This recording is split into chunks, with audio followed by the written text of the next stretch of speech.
Another day in the books, you guys. Tell me why one time I had this patient who, she's young, like in her 20s,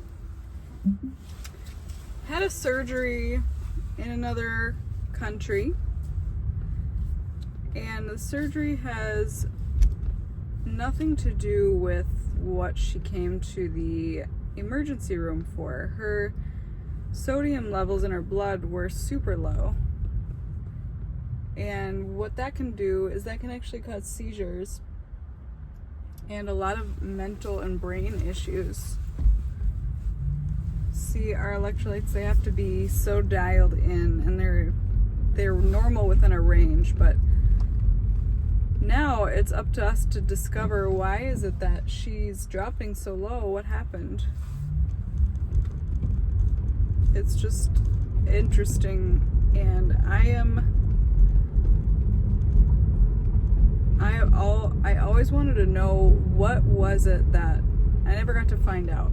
What was it that actually made the sodium drop so bad? And I'll remember this for a while because when I admitted her, her presentation was really agitated, and she was at baseline not really knowing what was going on. She knew her name, she knew like what was happening, like in terms of like that her mom was there, but at the same time she didn't know where she was, what the date was, so not really with it.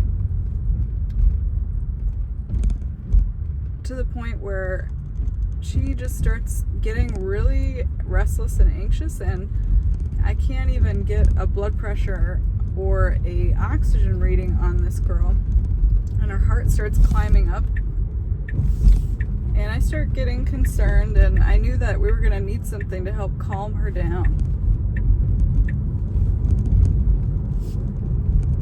So thankfully the doctor ordered a drip that could help keep her calm, and I ended up maxing that drip out. She needed it. And then I remember we had like only one IV, one little measly IV. And I was protecting that with my life. Because when the patients come from the ER, usually they put like 2 or 3 IVs in when they're coming to the ICU, because they know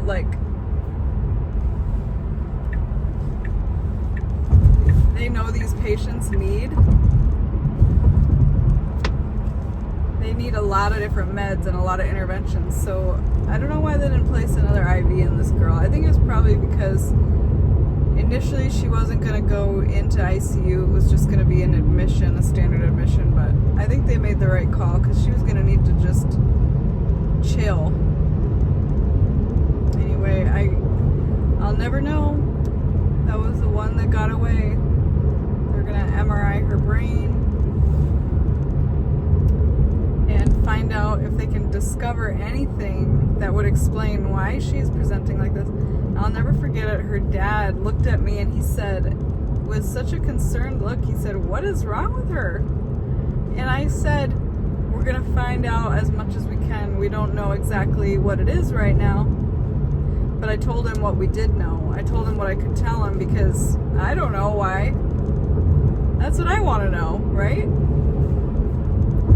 So I thought that was just really memorable how he did it like that. But yep, that was pretty much the longest hour I've ever had in nursing, taking care of that type of situation right before leaving, and I left late.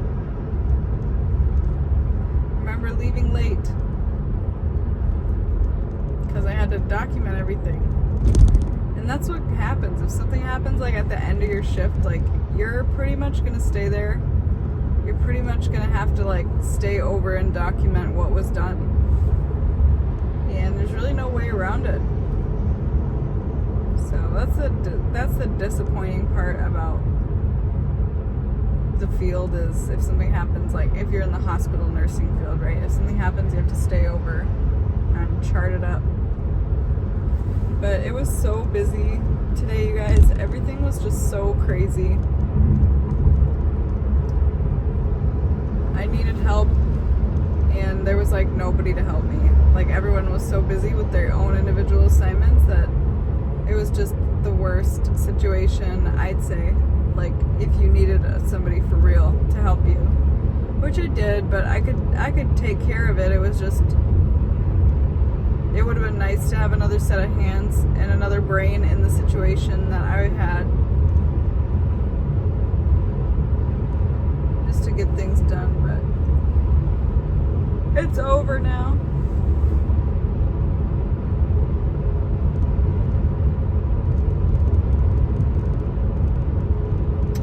And then this, I picked up work to help out. I can't remember if it was today or yesterday that I picked up work, but I'm going to those ICU classes on every Friday.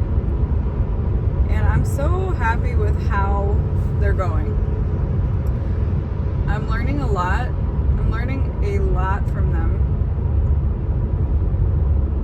to the point where I feel more confident in my everyday, which is the whole point, honestly. But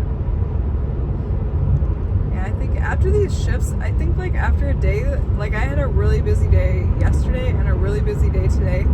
Sometimes I leave work after these stretches and I wonder, like, you have this like stress about you, this like, I don't know, it's just exhaustion and this stress about like how much that it was just like too much, but there's nothing that you can do. Like you're expected to work short, you're expected to work hard, you're expected to pull from energy you don't have. It's really, sometimes I sit and I think about it and I have to stop myself, because there's really nothing you can do besides not work in that job, right? So it's a choice. It's definitely a choice.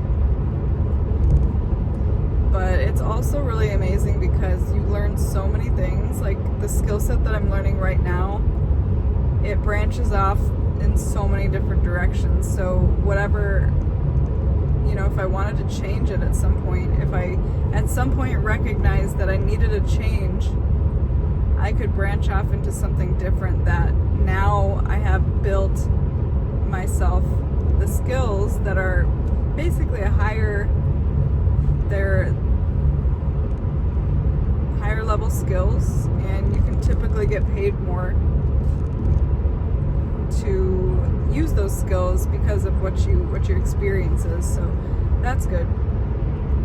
And then also, it's never going to be a bad thing to like know exactly what to do in an emergency, which happens frequently in this unit. So it's really a good thing. I have stretches like this where I'm just like, I don't even know, like I can't even think about how much it is sometimes. I think that's where the anxiety comes from, is you never really know what's going to get thrown at you, and sometimes it can really trip you. It can really make you feel kind of, there's nothing really quite like it.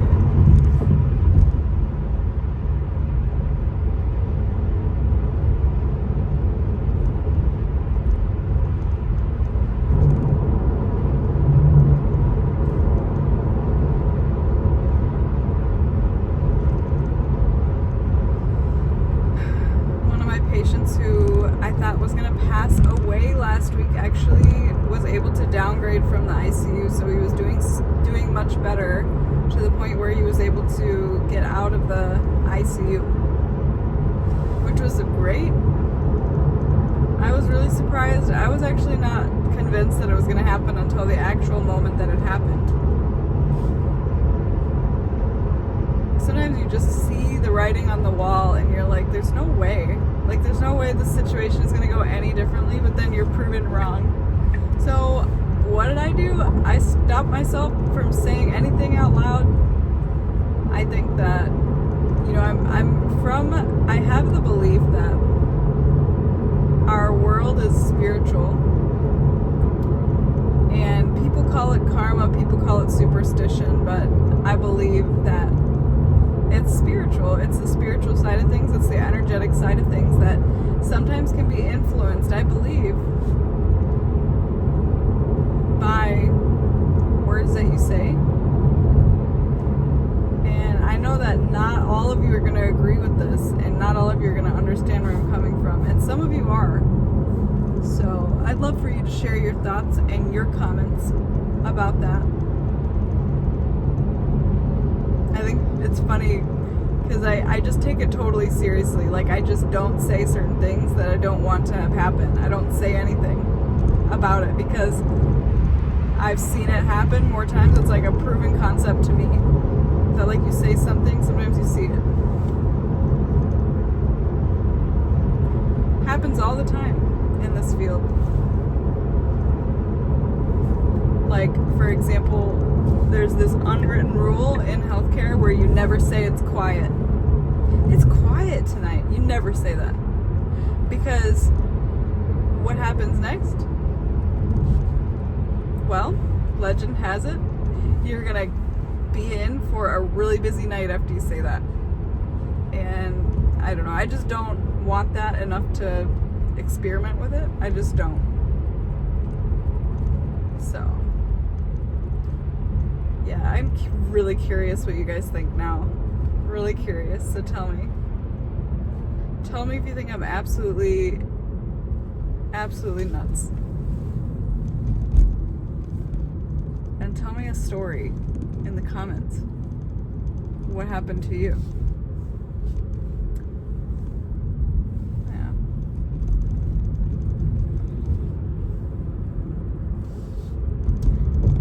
I'm about to sign off. You guys subscribe and join our Fit and Fearless fam. Here we're going to talk all things health, wellness, emotional, spiritual, physical health. And we'd love to have you join the family. Have a good night.